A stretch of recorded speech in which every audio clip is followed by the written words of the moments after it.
As you can see from the title, we will be reacting to Playboi Carti's much talked about, much anticipated new album, Music. It's been about 5 years since his last release, I think Red, which I actually have never heard. I've only heard his first album, which was titled, let's see, I don't even remember the name of it.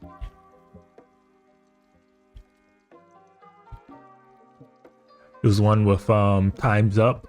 No, it wasn't right. Yeah, Whole Lot of Red was the second album, and Dialect was the one actual project that I've heard from Playboi Carti that came way back in 2018. And that was actually a project that I was surprisingly enjoyed, considering like I'm not the biggest kind of Carti fan or fan of like that kind of new wave of rap or hip hop that they seem to be doing between him and Uzi and like others of those. Like at one point, like Yachty, you can throw in there, kind of that kind of SoundCloud, punky, alternative kind of wave of rap that came along around that time. Mumble rap, as a lot of people kind of gave that moniker to, but I was surprisingly enjoyed that a lot. I mean, in large part due to the actual production on there. I think Pierre did a crazy job on a lot of those songs. I thought that R.I.P. Fredo, No Time, Long Time, like those kind of very vibey, moody kind of songs were hitting at the time. I thought it was pretty enjoyable, considering like that's not necessarily my cup of tea. And while I knew he had a following, I did not think his following would get as big or as massive as it has seemed to have gotten as of today.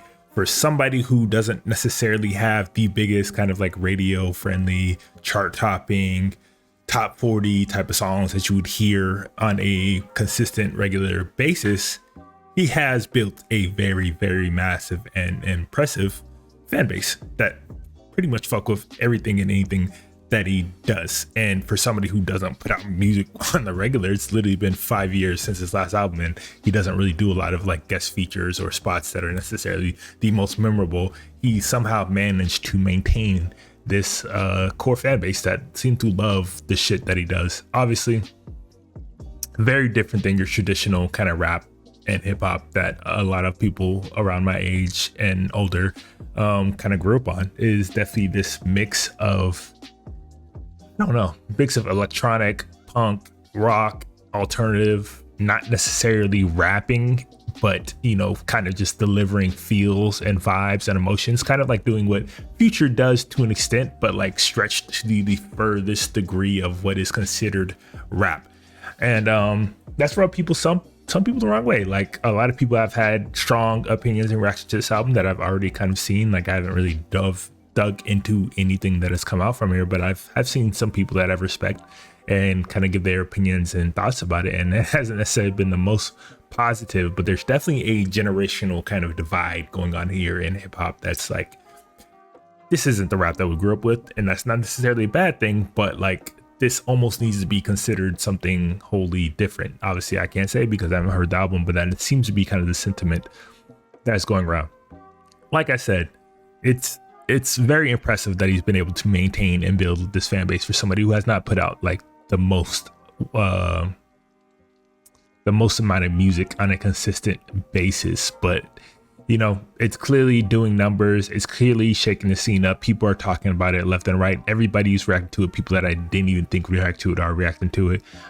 It's on pace to do absolutely massive numbers in the first week, and probably going to be the biggest hip hop release possibly of this year already. And it's only in March. But you know, with that has come a lot of controversy. A lot of people kind of also jumping into this. Like obviously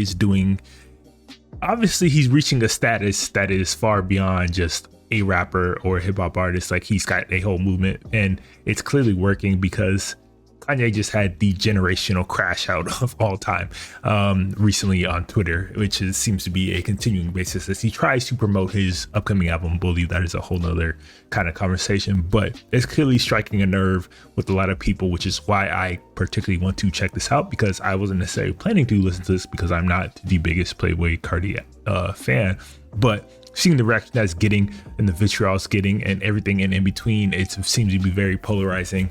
I have to check it out. I have to be in the moment. I have to see what's going on. So like, I have no real true expectations for how this is going to sound, what type of direction he's going to go in, or what to expect at all. Because like, again, I'm not the biggest Playboi Carti fan. I do love Die Lit.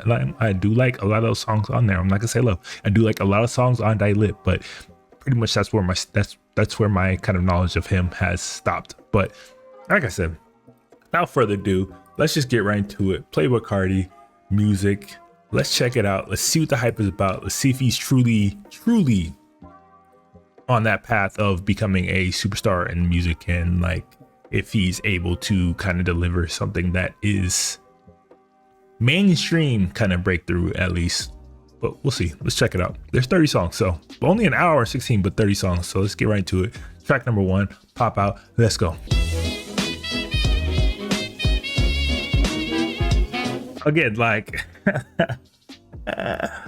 very hard to explain kind of his sound or his music in general. Like it is very like I don't even know how to explain this. Like it's not rap. It's not. I wouldn't call this rap. I wouldn't call this hip hop. It's definitely in its kind of own post genre kind of stage. Like it honestly feels kind of like when I was coming up, when like 9 Inch Nails or what's the guy's name? Marilyn Manson kind of came around. Or yeah. Is Marilyn Manson? Am I bugging? Yeah, Marilyn Manson came around and stuff like that, where they were pushing the boundaries of what genre was and what rock was and what their sound was supposed to be, to a degree that was like very, very hard to explain, but it found its audience and found its lane. And people were like kind of desperately looking for something new, something different, something aggressive, something aggressively different than what we were getting. And this kind of seems to be like the route that he's going in, this very post-genre style of music that he's doing. It's a mix of like, let's say what like a Peep was doing with like a Travis Scott, of like of Yeet, and like kind of ilk of artists mixed all in one, and then kind of spit back out into this degree that is, I don't even know what it is, like kind of riot turn up music. And it's very much about the feel and the vibe, because I mean, I don't know anything they sang. I don't know the lyrics. I don't think they really matter much, but it is about delivering a feel. Like I can definitely see why a younger generation would kind of like vibe with this to the degree that they do. But like, this is definitely not a rap, capital R rap. This is very boundary breaking. Let's put it that way. I mean, yeah, very interesting intro. Kind of clearly kind of setting the tone, as most should do, for what we've, I guess, can probably kind of expect from this upcoming kind of track listing of songs and sounds and kind of vibes that we're going to be getting. It's definitely kind of in that punky hardcore era of rap right now, and he's definitely kind of the bus driver of this sound in that direction that seems to be kind of heading with these younger generation of rappers, where lyricism is definitely not required or even like a thought when it comes to making music. But it's about the feel, it's about the vibe, it's about providing that kind of high energy turn up type of music with that you can just kind of like mosh out to, which is cool, because I do love mosh pits. I've loved mosh pits forever, but like this is definitely something new and different than what a lot of people out there are doing. Let's keep going. Track number 2, Crush.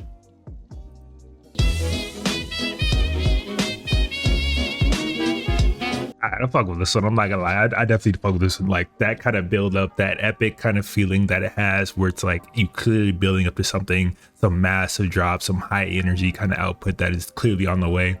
Just that ongoing synth that he has in the background that's creating this like very repetitive melody that it just builds the hype, and then you bring in like this very almost gospel-y chorus background. So are you gonna let me crush? Like that shit's fire. I'm not gonna lie. That shit's kind of fire, and it gets you hyped. It gets the juices going. I'm not gonna lie.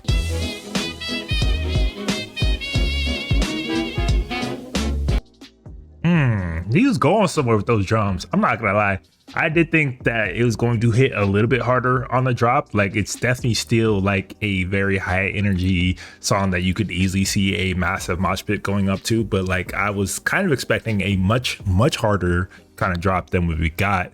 And those little teases, the little snares at the end, like damn, I could have did like a little bit sooner with those. Like it felt like you're building to something absolutely crazy. Like he kind of like edged us there a little bit. Like it's still a vibe. It still kind of like builds up that anticipation and energy, but the drop, the payoff wasn't quite there for me, but I still do fuck with the song. I'm not gonna lie. Let's keep this going. Track number 3, K-pop.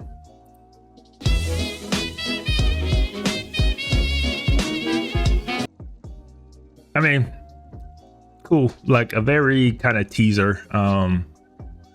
2 minutes of not that much going on for me. I think the bass was hard. I think the production is fairly decent, if not kind of generic of this kind of SoundCloud mumble rap kind of era. I don't think it's necessarily like groundbreaking or new or innovative in any sort of way, but it's just okay. That song was just okay. Nothing special, just okay. Let's go to track number 4, Eagle Jordan.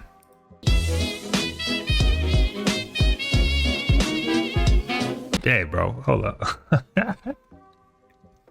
Hey, bro, come on now, dog.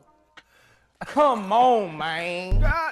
Hey, that synth, whatever, like phone, that sounds like a phone ringing, like whatever synth that they kind of modulate to sound like the way it does is doing something. It's doing something right now. Super menacing. Whoever does the production, hold on, let me see who's doing the production on this one. Carter got Wanks. Hey. And Johnny Giuliani? Oh, okay. And Ohi Volta, but Carter Got Wangs and Johnny Giuliani, famed kind of Wiz Khalifa producers that, you know, really kind of blew up during that era of like Cushion OJ and Cabin Fever and like that kind of time period, which a lot of people, myself included, think is the best era of Wiz Khalifa. They absolutely laced up with some absolutely timeless production. So to see him out here kind of delivering still years later for like someone like Playboi Carti in a very different kind of way than what they did for Wiz is super dope to see. And the synth that they're using on this are nasty. That synth is filthy. Again, for me, the highlight of this song is the production. The production is absolutely carrying things here. I think the production had a ton of potential. I don't think he necessarily lived up to what the production was kind of doing. I think his vocals were a bit low and a bit kind of just like they were very wispy and just didn't really deliver any sort of punch or oomph to what was going on. Like it just kind of melded and melted into the background of what the production was doing. I think given in the hands of somebody who actually had some a little more, I guess, lyrical oomph would have done this track a lot more justice. Like again, for me, the highlight, the production. The production is filthy. The production was going, and I just don't think he had the chops, or for whatever reason didn't go hard enough on what this one could have been for me. Could have been better. Could have been better. Let's go track number 5, Mojo Jojo. Okay, K-Dot on here. Kendrick Lamar. Like I said, I did not know.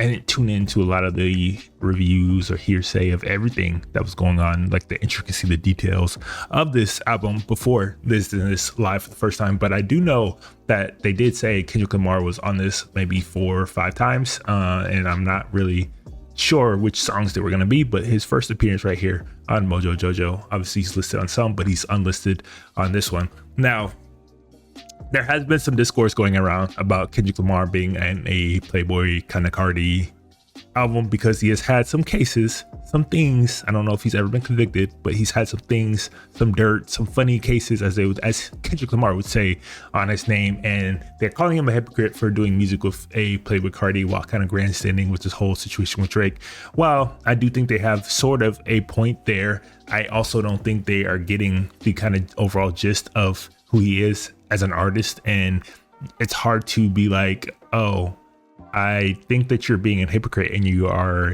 speaking out of both sides of your neck when you blatantly come out and say like, I am not your savior, I am not perfect, I do what I feel like he did like 4 songs with Kodak Black while he was talking about doing self work and all this other stuff. So like he's clearly showing you he's still a dichotomy. He still has sides of himself that are not fully gone or erased or even like willingly wanting to be put into the past of who he is an artist. And like as somebody who grew up listening to a Tupac and who can come out and sing songs like Dear Mama and speak for Black women, and then also come out and do songs that are almost the exact opposite and flip of what he was doing there, and speaking of black empowerment and being there for your black man, and then also saying like I fucked your bitch, your hoe, and like all this other stuff. Like there is that kind of dichotomy of an artist like Tupac that didn't take away from who he was as an artist. It honestly just made me feel like that is just a more authentic version of who he is. Like he's not afraid to kind of show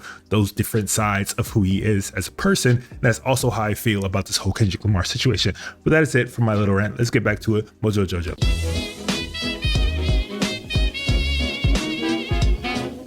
I'm not gonna lie, I never really expected to hear a Kendrick Lamar on a Playboi Carti song, because they make very different styles of music and rap and hip hop, and like they are cut from a very different cloth musically. But it is dope to see kind of Kendrick Lamar stepping out of his kind of tried and true lane and branching out and kind of doing a little bit more features, because that has also been a big kind of complaint for a lot of people. Like, you say you're the best in the game, you say you're number one in rap, but you don't feed the people. You're not out there enough. You don't do enough features. You don't go out there and work with other people outside of your camp, outside of your small little circle, like a J. Cole started to do, like Drake has always done. And this might be his kind of like announcement saying like, look, I'm out here, I'm out in these streets, I'm ready to take the mantle and carry it. I'm going to be popping up. I'm about to be doing a lot more work from a Future and a Metro Booming to obviously like his cousin Baby Keem to like a Playboi Carti now, Kodak Black, like just a lot of kind of surprise appearances and features. Maybe this is the start of something for him,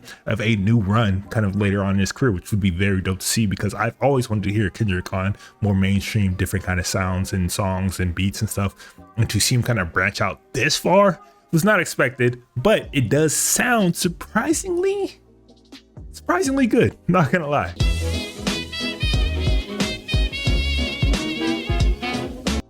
Hey, production was hard, kind of that back and forth, not even back and forth, but like kind of like the interspersing of Kendrick Lamar, kind of adding ad libs, little cuts in here was a nice little touch. They have a lot more chemistry than I expected them to be, much like Kodak Black. Like there's a lot more sides to Kendrick Lamar that we are getting to see, and like this is somebody, an artist I never thought he'd actually be a fan of or would work with, but here we are. And like overall, I do think it was a dope little song.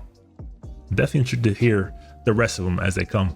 Keeps going. Track number 6, Philly, featuring Travis Scott. Let's go.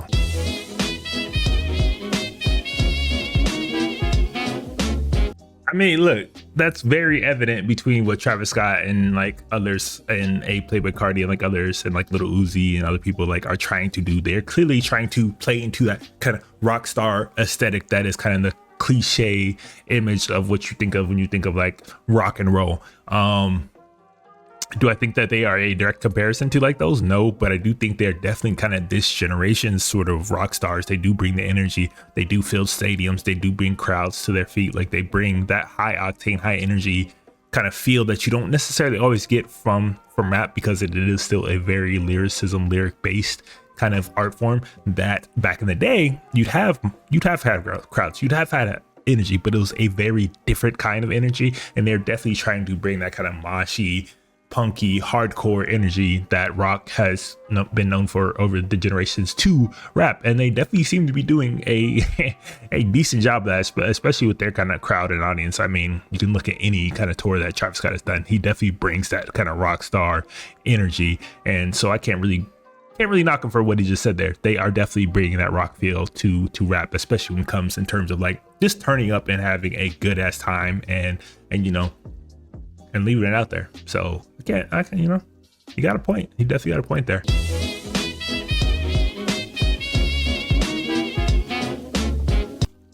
I see why he says with Travis Scott and not featuring Travis Scott, because Philly absolutely sounds and feels like a straight up Travis Scott kind of song. Actually, it feels like an old Travis Scott song from early on his catalog, where production was still turned up, lit, bring like that energy, but was very much simplistic and repetitive and didn't have like all the layers and lavishes that he has now in his kind of production. It definitely feels like an older kind of Travis Scott song, and I was expecting a little bit more, again, energy, high energy, punches, but it was still a cool song, still a vibe. Like if you heard it out, like, all right, I can get with the vibe and the feel of it and whatnot. I just wish that it went a little bit harder, and maybe the production had a little bit more, maybe a bridge you know, a little bit more variation, but overall it does feel like an older Travis Scott number. Let's keep going. Track number 7, Radar.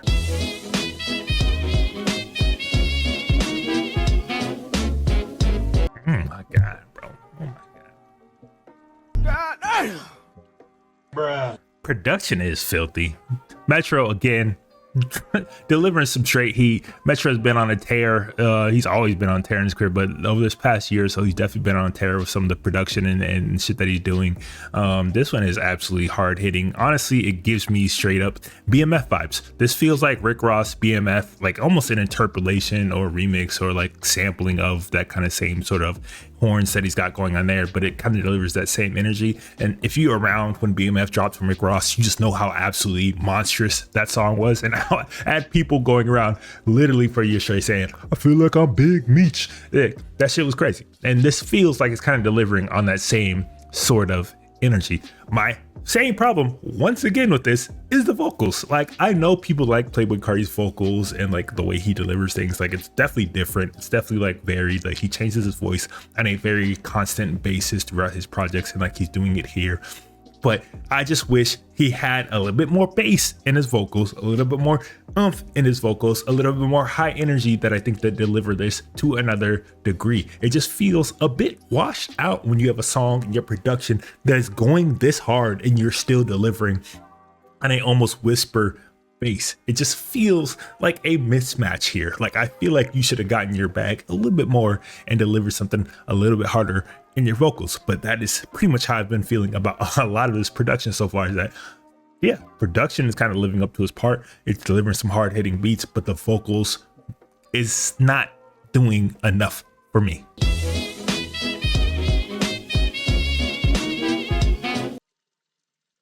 Again, production is crazy. Definitely feels like a kind of offshoot of BMF, which was absolutely a monstrous song from Rick Ross back in the day. Vocals just, I don't know. I just feel like he could have gave more there. I feel like this deserved much more energy from him vocally that he did not necessarily deliver, but could have been an absolutely monstrous banger. It's still good, just could have been even harder. But let's keep going. Track number 8, Rather Lie.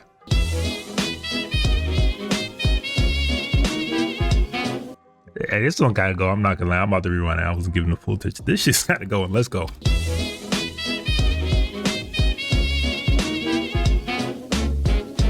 All right, now this is the first song I can say for without a doubt, 1000%, this is a banger, like from front to back. This is a banger. Vocals are actually doing this justice and matches actually the production. The production is crazy. Whatever synth they got going on in the background of everything that's going on delivers like this absolutely insane kind of vibe. And I'm looking at the production. Mike Dean, no surprise there. His drums are like insane. The drums on this are so clean and insane and knocking at the right degree. And then you got The Weeknd absolutely moonwalking all over this track. This is a banger, probably my favorite song that I've heard so far in here, and I could definitely see this one actually chart topping for him for sure, and like getting that kind of mainstream love and push, because this is a vibe. I'm not gonna lie to you. Yo. Hey, bro, come on now, dog. Come on, man. Hey, yo, I'm not gonna lie. I just caught the chorus. I'd rather lie than lose you, girl, is a crazy line. Like, I don't want to lose you, so I'm gonna just lie. Like, he's never going to beat that deadbeat, scumbag, dirtbag kind of allegations that he's get from his relationships. He's literally saying it on the song. He would rather lie than lose his girl. Now, he's not alone in that sentiment. A lot of people, especially young people, kind of go through that phase, hopefully break out of it. But clearly he's still very much in that like, I'm a dirtbag. Like, he is a certified dirtbag. I'd rather lie than lose you. No wonder why a lot of young guys are acting how they're acting, because this is their role models. This is crazy.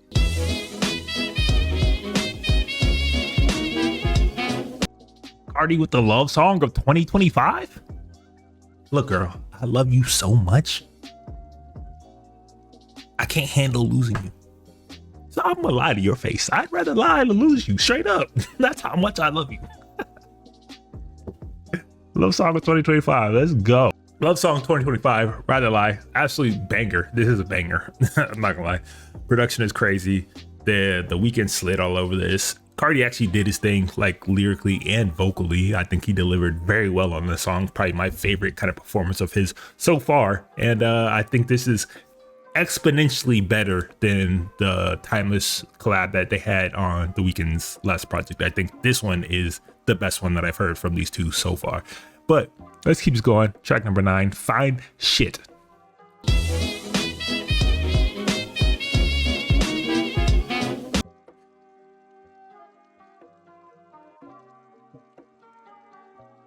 Hey, bro, come on now, dog. Come on, man.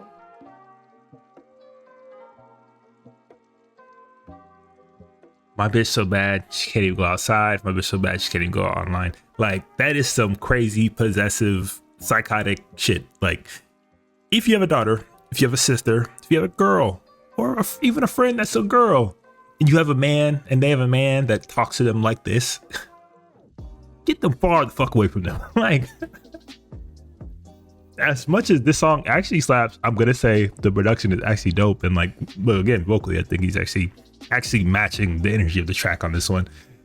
The messaging I cannot get behind. Like, she's so fine, she can't even go outside. She's so fine, she can't go online. Like, that is some incel, not even gonna say incel because you got a girl. That is some very crazy red pill, hyper masculine, alpha male kind of bullshit that is being spewed a lot these days. But like, no, I can't fuck with the messaging. I just can't. Like, that is some crazy shit to say to a girl. Like, I get it, it's a song, like, it's whatever, but if you really dig into it, like, it's kind of problematic. And I can see why you had some issues in your kind of background outside of music. Again, I just caught that. Don't say you'll die for me, just die. Don't say you'll die for me, just die. Somebody might need a allegations might be true. He ain't beating those no time soon. Production is cool, vibe is cool, vocally does one thing, but I actually like the song. I actually like the feel of the song and whatever it's doing, but I cannot get behind the messaging. Like, I just cannot. I can't support that. Like, you know what I mean? Like, if you actually love and love women, like, you know, I do love women. I'm not a feminist, but I do love women. Like, saying that, like, my wife's so fine, she can't even go outside, she can't even go online. Like, don't say you'll die for me, just die. Like, especially coming from somebody who allegedly choked his past, you know, partner. It's a little crazy to see being put on a song, especially from somebody like him. But it is what it is, I guess, at this point. Like, you know, you had I don't know. Like, cool song. I actually like the vibe, but like, hearing him say that, like, yo, read the room. Track 10, Backdoor, featuring Kendrick Lamar and Janae Aiko. Let's go.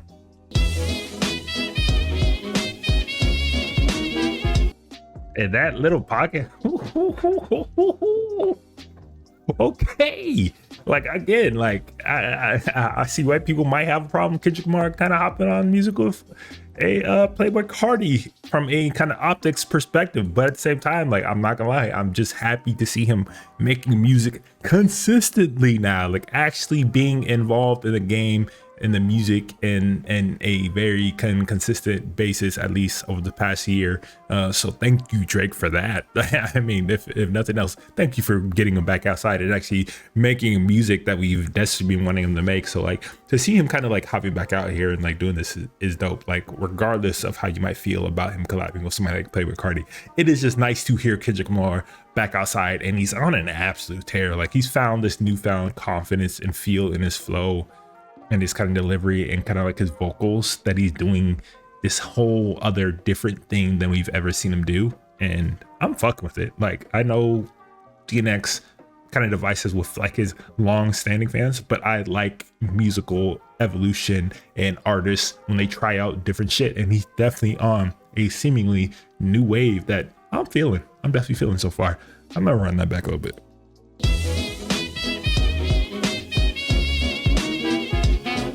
Nah, that's a hit.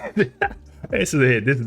This is fire. This is fire. Like, goddamn, like this is fire. Like, this is another hit. Like Kendrick Lamar on like those more soulful R&B vibey tracks, like he hits every time. He delivers. He doesn't do them all the time, but from Luther to this to the one that he did on SZA's album and all the ones on SZA's albums, like whenever he kind of gets in, all the stars and like all that old Black Panther, whenever he gets into that vibe, like I'm fucked with it. Like he has, again, he has this confidence about him, this newfound confidence where he can get into like that more melodic kind of bag than you necessarily don't always see him getting, but he's definitely getting into it more and more over the years. And I'm fucking with this one heavy. Like this is a vibe.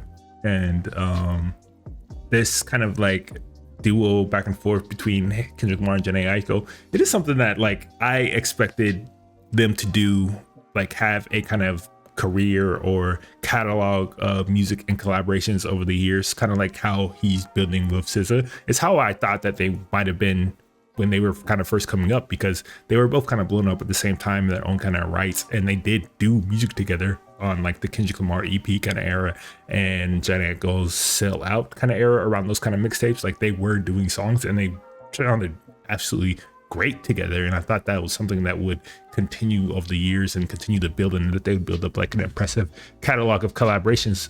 Unfortunately, it didn't work out that way, but this is just reminding me what I thought could have been, as they were both kind of blowing up in their careers, and like still could still be, because they do sound great together. And like I do think she delivers something that just matches so well with what he's delivering. Like maybe it's a sign, now that him and Big Sean are cool again, maybe it's a sign that they actually will continue or will start to put out more kind of collaborations and see her pop up on some of his future albums, because I think that'd be super dope, because they make great music together.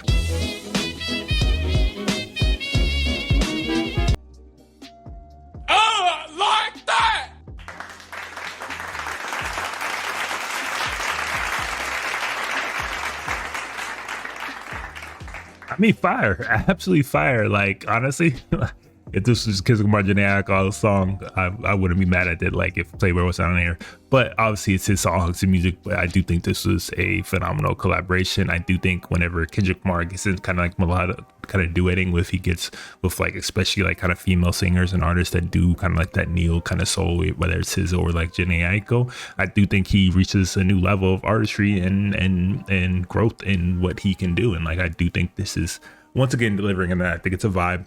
I think one of the best songs that I've heard so far. Go figure. Like one of the proclaimed kings of turn up in rap and hip hop.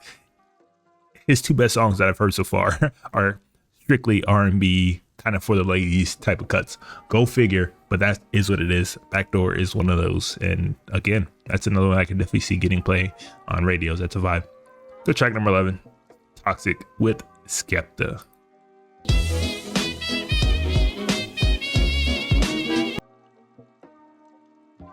What? You're telling me that's Playboi Carti, not Future? That's not Future rapping on this song right now. That's Playboi Carti. I just had to look it up to just confirm this is actually Playboi Carti rapping on this song, and it is. This is the most blatant Future ripoff kind of imitation that I've possibly ever heard since Designer. If I didn't know this was a Playboi Carti album that I'm reacting to and I just heard the song, I'd be like, oh, Future's got a new track. That's how close it sounds. Like it got to be very intentional. I wonder how Future kind of feels about that, because this feels like a Future track and flow and delivery and voice and cadence and everything. Got to be intentional.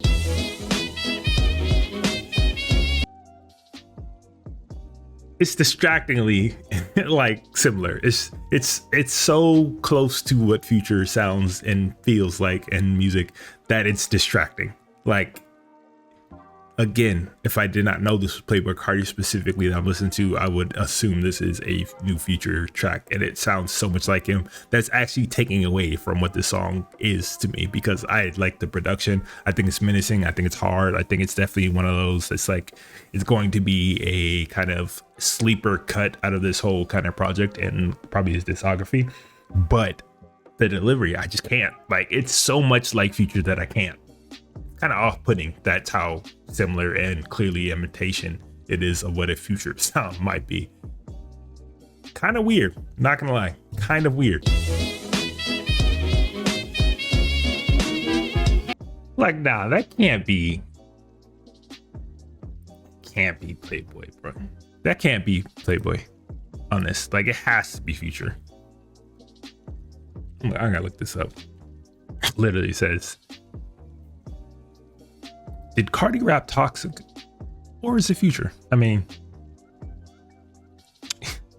I seen some people try to say it was Future, but then people corrected them, said it's Carti on both of them. So I'm just gonna say this is Playboi Carti out Toxic, and I actually like the song. I don't think Skepta was necessarily his best performance or his best feature. It kind of felt a little bit out of place, but it was so distractingly similar to Future that I didn't really like dive too deep into like what he was saying and like what he's adding to the song. It's also ironic that he calls it Toxic and sounds just like Future. It has to be intentional. It has to be intentional, because as toxic as Future is seemingly to be as a person and a man, and especially in relationships, like, not a surprise that he would name a song Toxic and then imitate Future to the degree that he did. So it has to be intentional, but it's just so distracting that it's hard to like almost vibe with this without keeping in the back of mind like this actually Playboi Carti, not Future. Yeah, this is one I would have to listen to again, because right now it's just like, man, I can't get over the fact that he sounds that close to Future as he does. Go track 12, Manyan.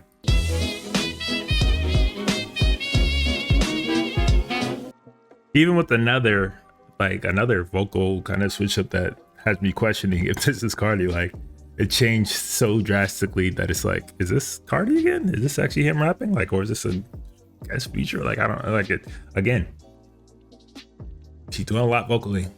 Not always working for me, but he's doing a lot vocally.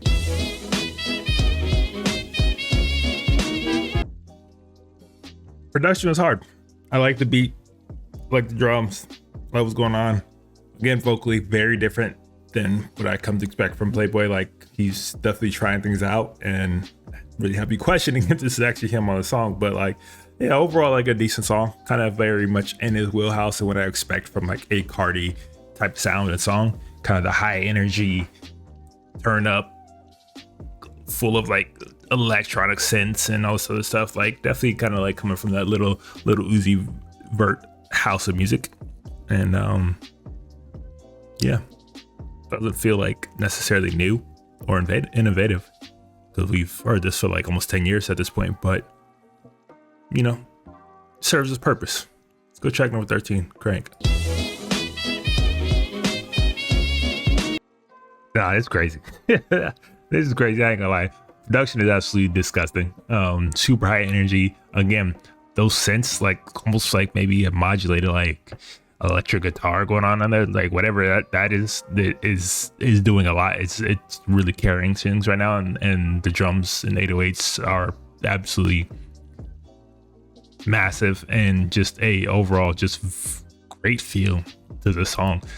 Like I mentioned a little earlier, like some of his more turn up high energy tracks I wasn't necessarily feeling, but this one I am. I think vocally he matches the energy well.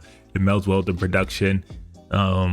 This is kind of the Carti that I know from like Nightlight and everything that I've heard from him, and like just the one that I actually kind of like grew to like okay, like he does have something. I do like what he's doing. Like this is the energy, this that feel, this that kind of music that like I personally like from him, and like this definitely feels like the best kind of version of him in my opinion, especially when it comes to that more turn up lit type of music and feel that he like likes to go for.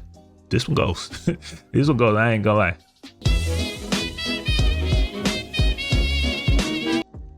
Fire. Fire, I ain't gonna lie. That production is filthy. Absolutely filthy. Let me see who made that one.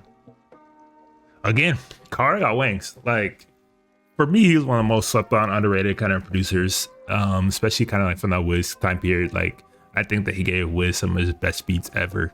And to see him kind of like reinventing himself and like working with somebody like a Playboi Carti is dope to see, and his production is on point.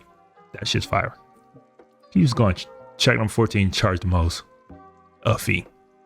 Of course, for Future.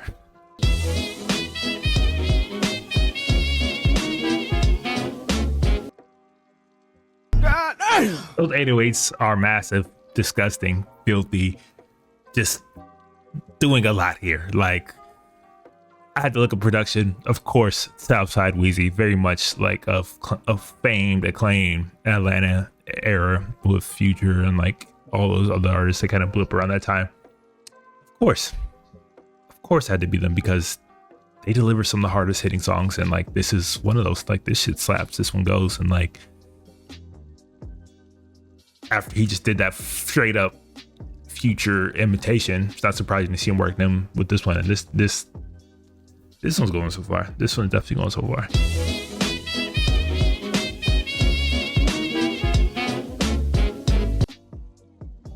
Damn, son, where'd you find this? Beat is crazy. He is just filthy. Those 808s, those drums that they got going, like that shit was ugh. Oh, that's the type of like song that would go absolutely monstrous at a show. Just monstrous. Production is crazy on this one. Like, out of all like the turn up hard hitting songs that he's had on this track, on this album so far, that we were almost halfway through, this is the one. This is the one so far. Like, the beat is massive, production is massive. Future did his thing. Like, now I couldn't necessarily tell it was Future or Playboi Carti because, you know, Playboi Carti doing his best kind of like Future impersonations lately, but shit was knocking. Can't even lie. It was absolutely knocking. Fire ass song. He was going track number 15. Good credit.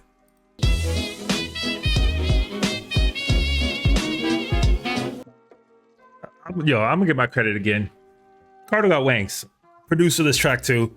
He's absolutely on a tear. He's back. He might have found his next kind of partnership, next muse to carry on this like later part of his career. But like, god damn, like he been on this entire project. Like, if criticism aside from maybe like Playboi Carti, I have no criticism for what Carter Got Wing has been cooking up on this project. It's been absolutely filthy. Like, the dishes he's been making for him, like, it's just like, yo, they might have a new partnership, because if I'm Playboi Carti and Cardo's delivering me like shit like this and like other stuff that we've heard, I'm going to keep working with this man. Yeah, like, I know, like, early on, I think, what was how Dilate, that's the one I was like keep talking about, he had with Pierre. That was like a whole vibe, and like they had like this clear synergy. Kind of getting those same vibes here. There's like a clear synergy between what Playboi Carti is doing and what Carter Got Wings is doing, and like it just sounds like a perfect kind of pair.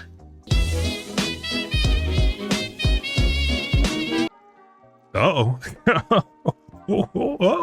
hold up, bro. You know when the beat switches up and it's like almost purely drums, and then you hear Kendrick kind of drop in, you know he about to be talking his shit. Like, you know he about to be talking his shit. Again, thank you, Drake, bro. Thank you, bro. Thank you for getting this man back outside, making music, basically almost forcing this man to do features and to hop on other people's music, which he does not do. And to hear him on a project like a Playboi Carti is a shock, but I'm here for it. And whenever you know you get the beat switch up, you know you hear the drums kind of come in a little bit harder, and you hear that that signature voice of his, you know he about to spaz. So let's go. In this bat.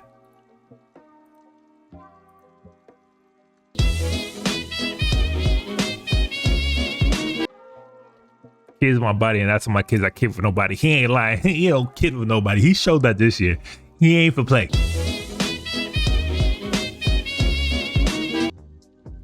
Hold on, did he just say that bitch on point like ASAP? Really?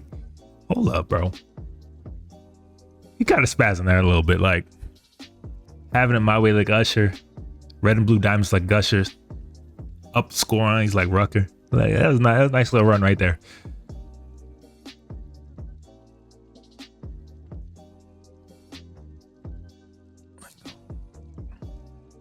The emerald cut for hers and his. That bitch on point like ASAP Rally. I'm talking about what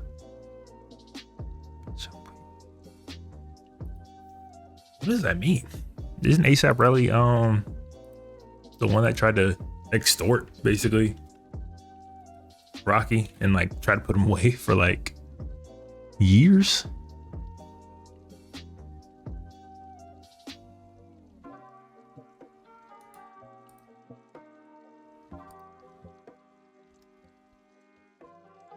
It is the one. Like, what does that mean? ASAP Rally.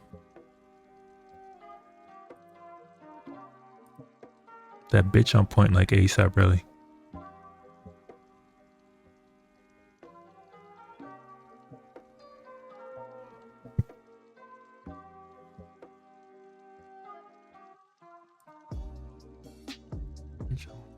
I mean, he's clearly got to be alluding to him being a snitch and trying to snitch and taking a stand against ASAP Rocky, but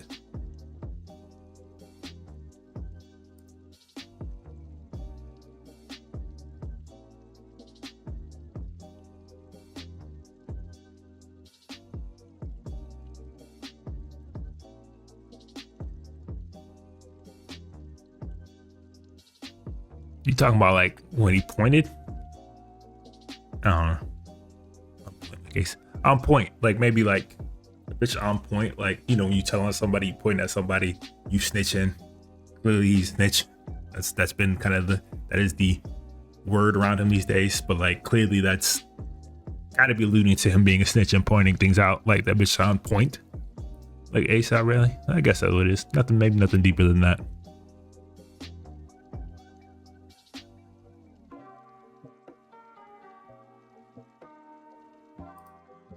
Gotta be what it is.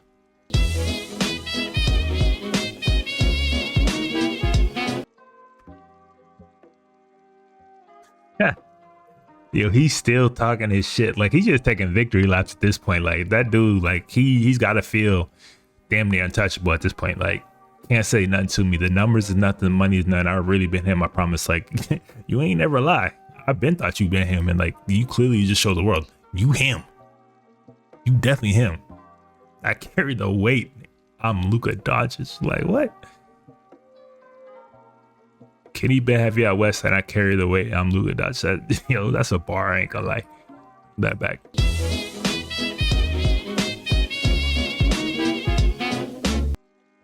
He's just on one, bro. Kendrick is on one. Like that man is victory lapping on top of victory lapping. Like he's just having fun with this shit at this point. Like. Not quite like that kind of levels, obviously. Not gonna have the same impact as that verse or even that beat, but it's still a vibe, still showing that like, yo, I'm that guy. I've been him. And then, you know, throw a little shot, little mention at ASAP Rally, like showing that he's clearly tapped into what is happening in the culture when people always kind of mention and allude to him like being out of touch, but it don't seem that way to me. Banger. Track number 16. I see you, baby boy.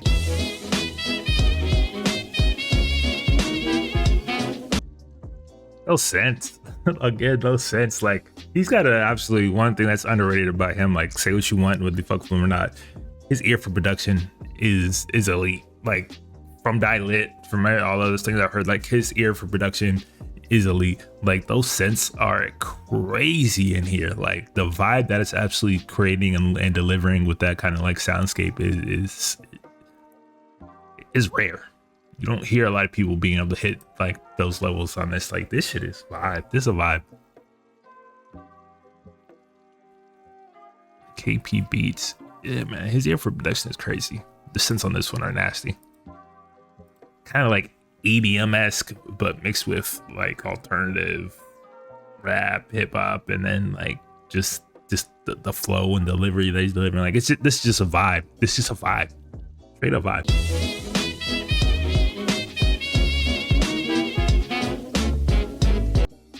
Yeah, it's a vibe. That's a vibe. Production again. One thing that I don't think it's talked enough about is his ear for production.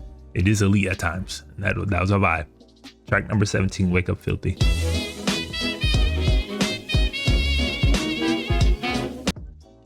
Production again. I just mentioned on the last song, his ear production is sometimes absolutely elite, and this shit is filthy, bro. And it's happened to be a produced by a dude named Filthy. Like, this shit is ugh. The vibes. Just give me that same kind of like Die Lit vibes out. That's why I fucked with it. It was like, damn, this is a vibe. This is heavy. Like, you're creating this soundscape that is just like envelops around you and like takes you to another like level, bro. Like, it just seeps into you. Lyrics don't even matter. Like, I ain't hear a word they said. It's just like vocal touches, and it's just like adding actual layers to the song. But the song, this that punch, that beat, that shit that's going on is just vibe.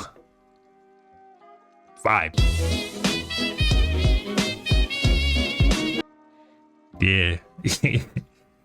He on a run right now. I ain't gonna lie. He definitely on a run. These last few songs have been fucking crazy. Sheesh. His back half. He's cooking up right now. Go track number 18, jumping.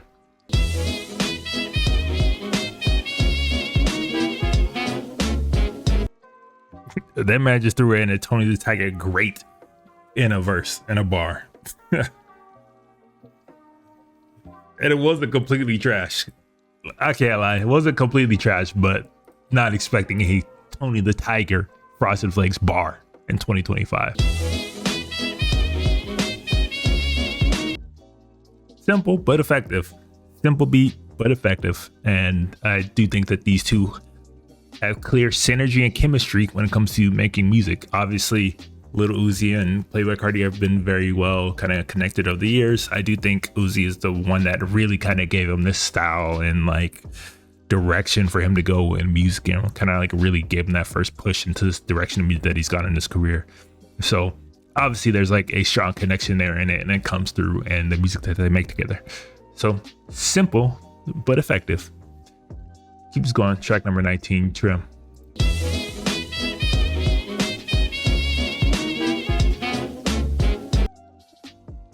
Oh my God! Wow! He's sliding all over this motherfucker. I'm not even gonna lie. Like, Future ain't always known for his lyricism and delivery, but like, there's times when he gets on beats and it's just the perfect pairing and matching, and he hits this pocket and flow. And this is one of those times. He's sliding all over this shit. Jeez. Rewind. He's spazzing.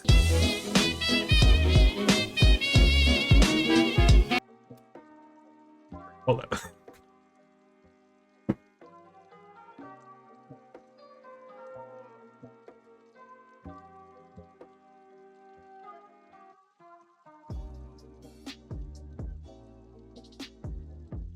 God damn.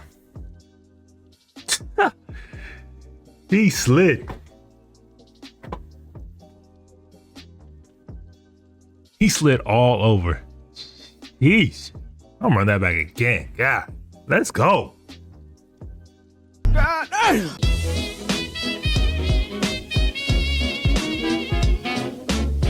I ain't like, hate to say it, but this shit should not have had Playboi Carti on it. I'm just saying. This is a Future track. The way he just dismantled the opening of this song and just slid all over this in a way that you don't always hear from Future. This is a Future song now. This is Future song. Just like Kendrick came and snatched up like that, Future just came and snatched up Trim. This is his song. Don't even need Playboi. In fact, you're kind of taking away from what he just did. Future's past. Yeesh.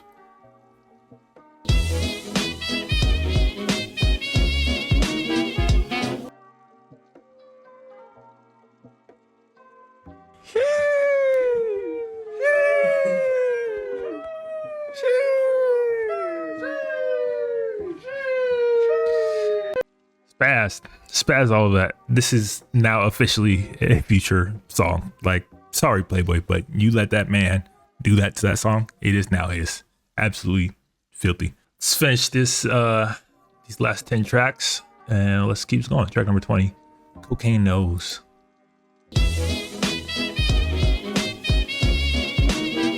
Hold on, that's sampling something.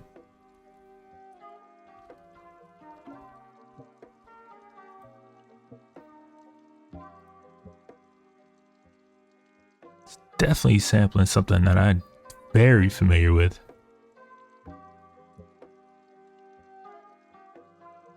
Yep, found it. I know what it is.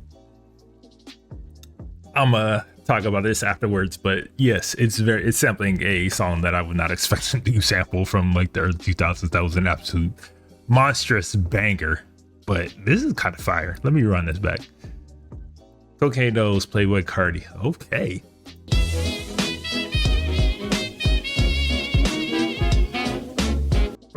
Again, the production on some of these songs is so fucking crazy. The production on this is filthy. I don't know if that is an electric guitar. It definitely sounds like it may be distorted, maybe like, you know, done little things to it to like kind of get that synthy, grungy feel that it has on this one. But that shit is disgusting. On top of the absolutely phenomenal sample pool that they have here, I'm just gonna go ahead and say it. It's Ashanti Only You from the early 2000s when she was at her peak with like Murder Inc. and all those. If you don't know what I'm talking about, I'm gonna pull it up right now, but that is a absolutely mythical sample pool. Straight off the back, I'm like, yo, this sounds familiar. Like, oh, is this what no, it can't. And it was like, it's absolutely disgusting. Let's get into it. Like, Ashanti Only You, the sample is just, ugh, what?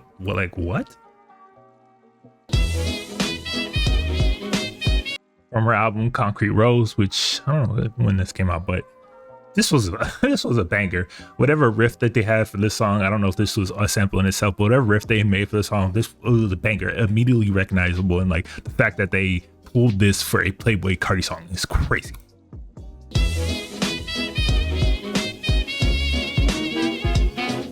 Fire. The fact that he pulled this for the sample is fire. Like, that song is an absolute banger. And like, to see the 2000s kind of era of hip hop and R&B getting its love once again from like more mainstream artists, as you see it pop up more and more among songs and samples, it's super dope. Because that's the era I really grew up in music, and that is the era that like I think is so overlooked and underrated and produced some absolutely immaculate moments, and this is being one of them. And like, this being pulled into this, okay, respect, bro. Whoever Filthy is, whatever producer this is, he been on his shit too, because this dude, he's been putting some heat together on every song that I've had him, I've seen him kind of producing for this guy. And like, this again, the sample is just immaculate.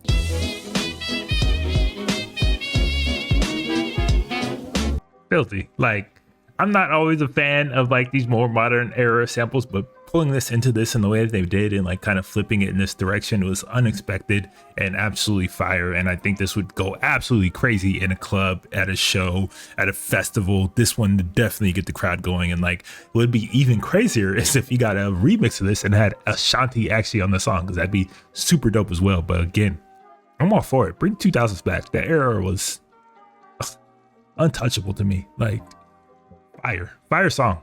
Damn. This last little run he's been on those songs is nothing I can say. Production's been on point. Track number 21. We need all the vibes.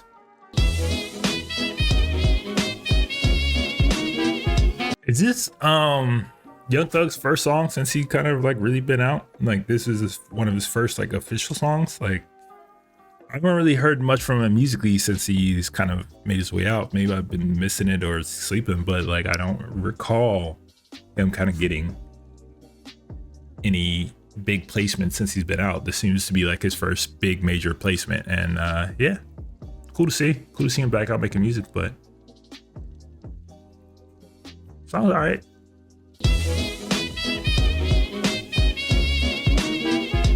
I mean, it's cool. Again, like, it was a cool little song. Beat was solid, like vibe all around, but not like my favorite song on this project.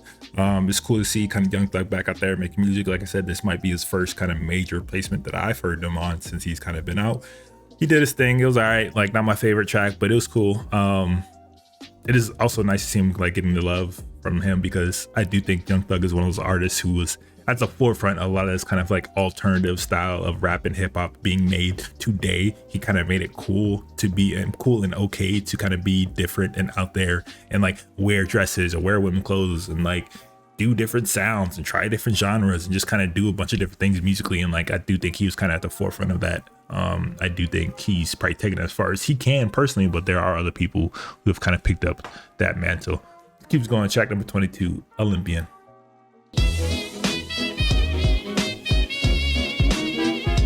I can't lie, I was fully expecting this to be kind of like a Pierre Bourne produced track. It's not, because this is very reminiscent of kind of that sound and era and style that he is kind of known for, and like what he did a lot for him on his first album, Dilit.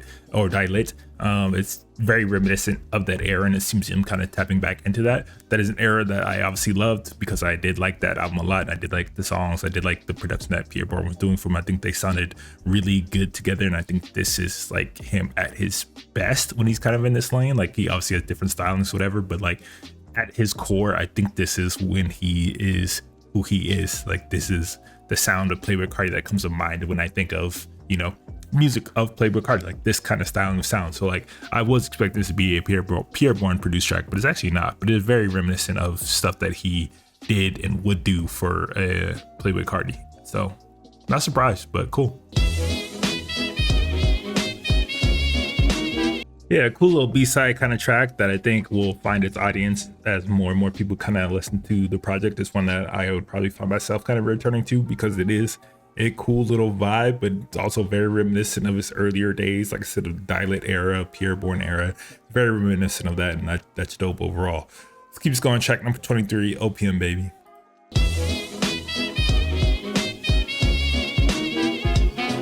I mean, interesting song. There's a lot going on there, at least production wise.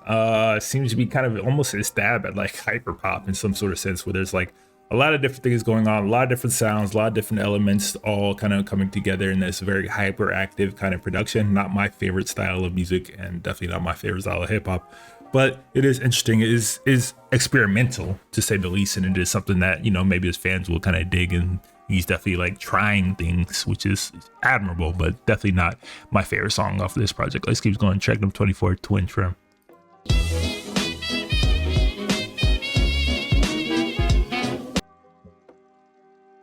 What?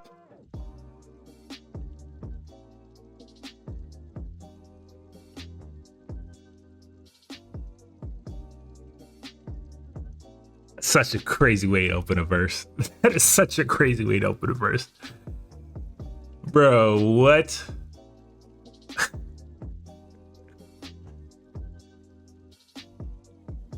I don't even know what to say.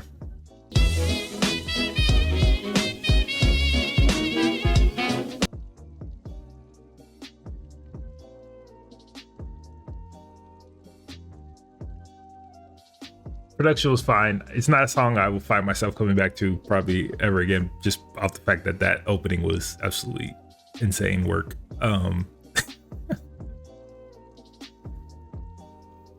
Clearly like an Uzi interlude, but like, yeah, this gonna be a hard skip for me. It's gonna be a hard skip for me. Go track number 25, like Wheezy.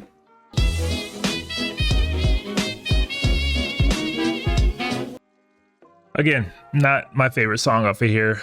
This kind of current run of songs isn't my favorite kind of part of this album. Very kind of cutesy, poppy, bright production that doesn't necessarily resonate with me to the degree of some of the other songs on here. It's fine. Track 26, this one got it.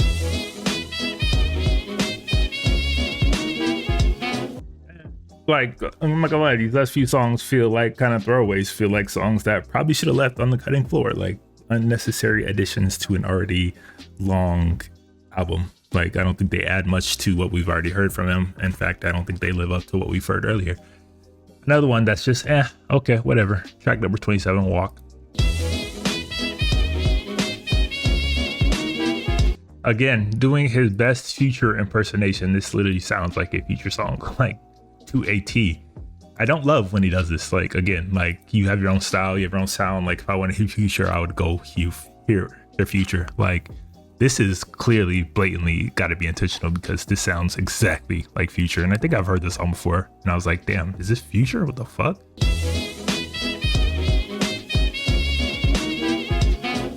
Yeah, this is Future. Like, this is Future. Even the talking on it, it's definitely Future monster kind of era, those mixtape days when Future was on an absolute tear.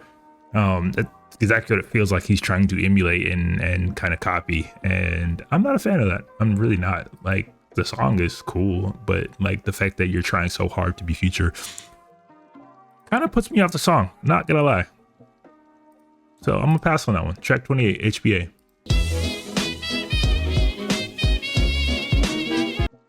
Again, very Future-esque, Future light, you know what I mean? Like very much in that kind of same lane of production and style and delivery and flow and sound. And I'm not a fan of that. I'm really not a fan of him doing that kind of Future imitation, but it definitely seems to be something that he is continuing to kind of go down, and in terms of like that road musically, and production is average at best. Deliveries, whatever. I'm not liking the voice on this, the vocals at all. This is the Playboi. This is the version of Playboi Carti that I do not like. Like this last few songs, that's the version of Playboi I'm not a huge fan of.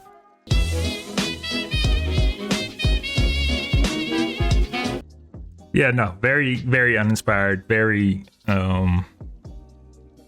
Future light-esque, and I'm not a fan of that. Like, again, these last few tracks, I can do without. Keeps going, track number 29. 2 more songs go. 29, Overly.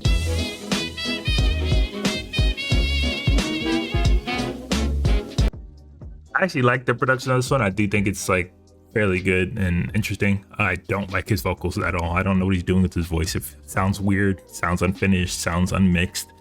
There's something vocally here that's just very off.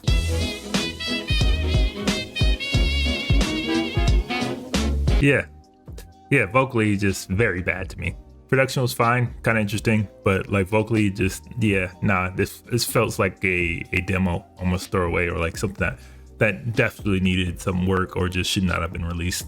Last track we're gonna do, last track on the album, South Atlanta Baby. Let's go.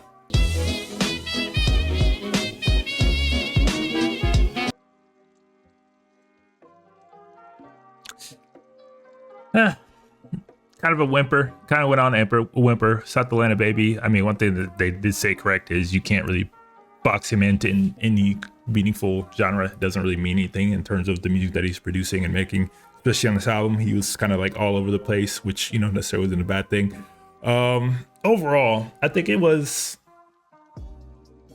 had some very, very bright and high moments, but then it also had some very low lows that kind of distracted towards the end. But overall, I do think it was a very solid project. Now, I'm not the biggest Playboi Carti fan, so I cannot say if it was worth the 5-year wait, like somebody who follows his career to a much higher degree. That is for somebody else to say. But I do think, like, overall, like, I do think it was good. It had some very good moments. I don't think it was nearly as bad as some people were saying, but I definitely don't think it's like the greatest album of all time, like some of the stands have been known to say and blurt since it's kind of released. I do think, you know, some of the features were very interesting. I do think some of the production was top tier. I think Carter Got Wings finding a new home with Playboi Carti was an unexpected thing from this year, but one that I'm very much welcoming because I think that he delivered some straight heat to him. I do think it opened up a little bit on shaky, unsure footing, especially vocally from him. But I think as we got kind of midway through the album, I do think he found like a groove and a pocket that really resonated with me. And I do think that was some of his strongest work. That middle third of the album was peak. If that was the album itself, I would be much, much higher in praise on that. But as most albums, when you go as far as delivering like 30 tracks, you cannot just be all home runs and hitters from front to back. There's going to be filler, and there was a lot of filler here, especially towards the end. I do think if he had cut this down to 12 to 15 tracks, this would have been a much stronger project overall, but he got what he got. I'm sure his fans are happy because he's feeding him up to 5 years, 30 different tracks. But like I said, there's some high moments. I do think he has some special qualities that really make him stand out from the crowd and the audience out there. And it's not something that I would always see or say about him. But as I listen to him more and more, yeah, I definitely see why people are into him and why they like the type of music and energy that he delivers. I don't think it's like that innovative or groundbreaking, but it is in terms of hip hop.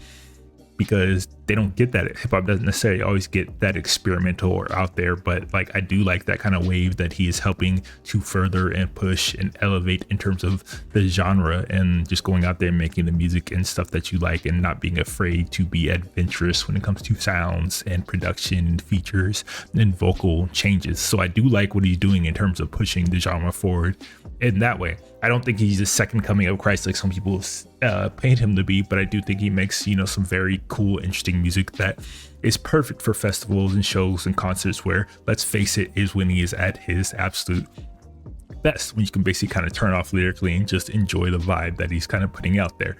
Again, 30 songs, entirely too long. That middle third peak, almost like the best kind of form of Playboi Carti to me, is that kind of middle third run of songs that he had there. I did not like at all the kind of future emulations he was doing in multiple instances throughout this album. Like Future is Future, like let him be, like let him do what he do and do what he does, and like you can kind of still do your own thing. You don't have to straight up copy this man like to the degree that you did. But overall, like I think there's some super high moments, and like I enjoyed it. This is an album that I could definitely find myself coming back to, especially like certain songs. I think it's going to do massive numbers. I think this kind of solidifies himself as a star, if not a superstar, amongst, you know, the genre. And yeah, other than that, man, like I said, not the biggest Playboi Carti fan, but I do like the music when I typically hear it, and there were a lot of songs that I really did enjoy here. But overall, like I just felt like it was a little bit bloated and way too long, too full of songs. And if he had cut this down to be a little bit more concise, I definitely would have probably enjoyed this a lot more. But what do you guys think about this album? Are you a Playboi Carti fan, stan, whatever? Like, are you somebody that's followed his career? How does this live up to the hype? Is this worth the 5-year wait? How does this kind of live up to BLR or Dilate? I keep saying Dilate or a Whole Lot of Red. Let me know in the comments down below.